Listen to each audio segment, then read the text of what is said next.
morning and welcome to Newsfirst Prime Time Sunrise.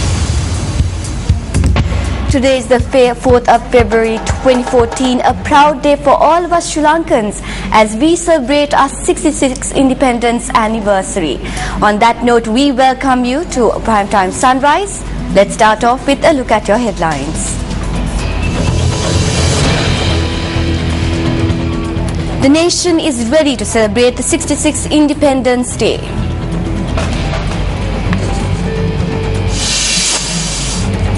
The President says we must decide on our future free of dictates from the emerging force of colonialism.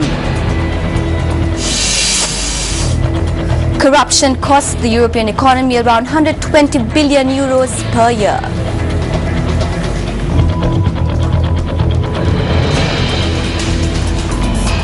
The nation is set to celebrate the 66th Independence Day today. This year's National Independence Day celebration will be held in Kegol this morning. Here's a look back at Sri Lanka's independence struggle.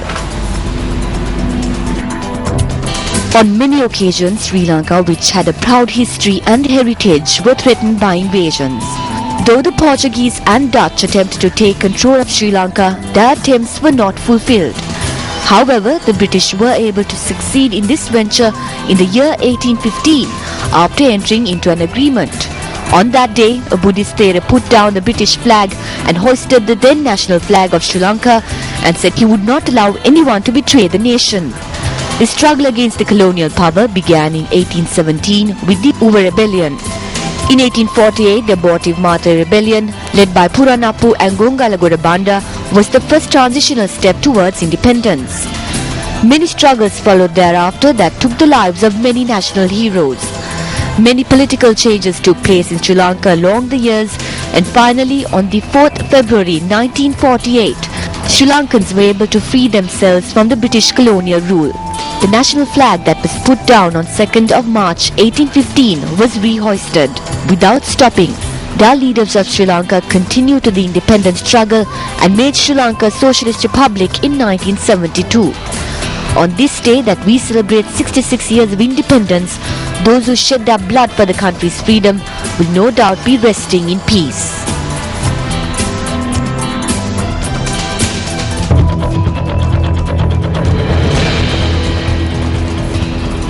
Issuing a communique on view of Independence Day, President Mahinda Rajapaksa says that we must restate the freedom commitment to safeguard the freedom and rights of the people and decide on our future which dictates from the re-emerging colonialism.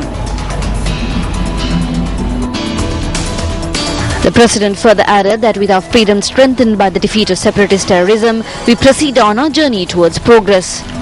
He added that it is his belief that the strength of our freedom largely depends on developing skills and knowledge to restore the glories of the past and to go ahead to the victories of the future. Furthermore, the President said that he shares a dream to strengthen Sri Lankan nation under a single flag in a united country, achieving the required hard work with diligence and honesty of purpose.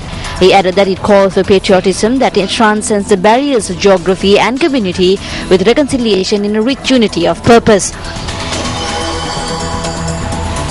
In his Independence Day message, Prime Minister D.M. Jayaratne states that Sri Lanka celebrates her 66th anniversary of independence at a time when the country has gained remarkable achievements in the economic, social and cultural spheres.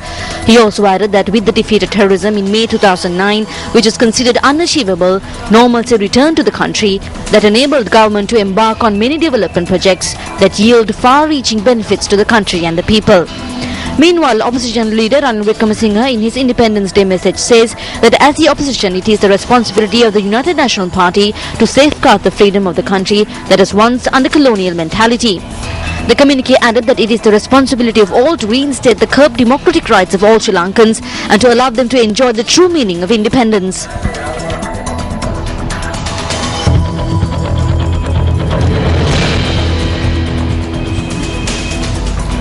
Now, a special traffic plan is in place in the Kegol town in view of the National Independence Day celebrations. To know more about this, we contacted police media spokesperson SSP Ajit Rohana.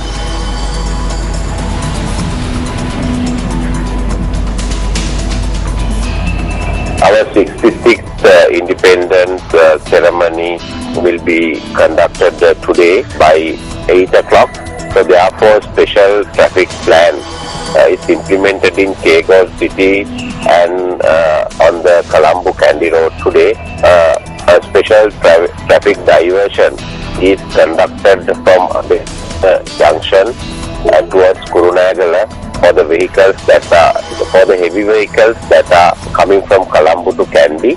And in addition to that, heavy vehicles that are coming to Colombo from Kandy also should select the same route via Kurunagala. In addition to that, the passenger vehicles going towards Kandy can go through Yattogoda Junction, Hiriwadunna and Karandupana. Thereafter they can enter the Kandy Road. The passenger vehicles that are coming from Kandy also should select the same route. In addition to that, we have deployed over 3,000 police officers in order to maintain law and order situation.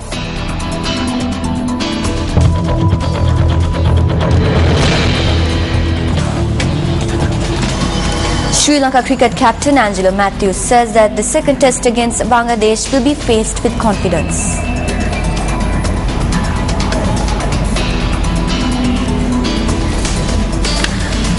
Today is day 2 and the final day of the encounter, which will end in just 2 matches and is to be played at the Chittagong ground in Bangladesh. Sri Lanka bowlers Rangana Herwath and Shaminde Ranga will miss the second test against Bangladesh with injuries. Herwath has suffered a recurrence of knee injury, while Erang has strained a quad muscle in the approach to the match. Both will return to Sri Lanka on Tuesday.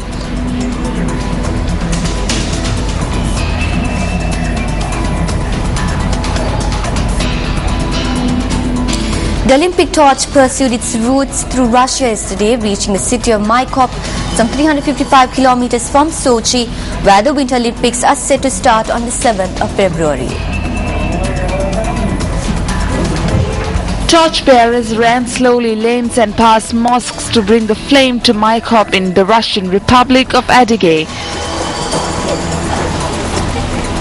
Adyghe in the North Caucasus is home to Muslims who were deported beyond the Russian Empire's border in the mid-19th century.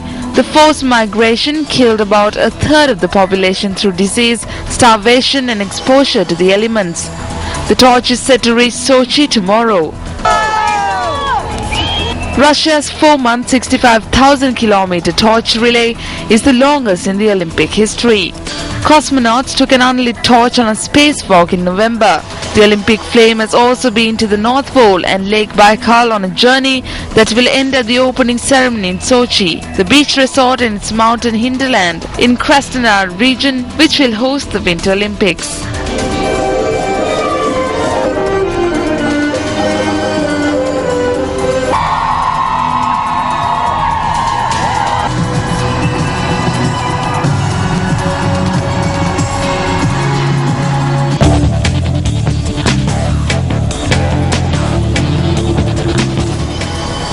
Well, that concludes this edition of Primetime Sunrise. It was a pleasure having you with us. For the Newsfirst team, I'm Katharina Chang. Have a pleasant day ahead.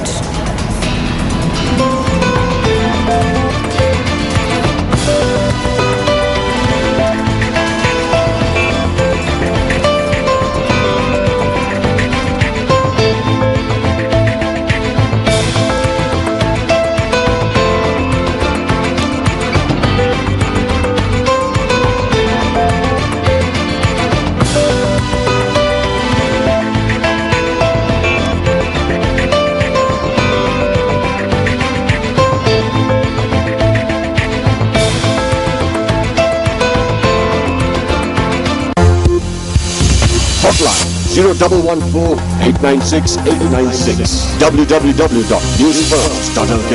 Feedback at newsfirst.lk.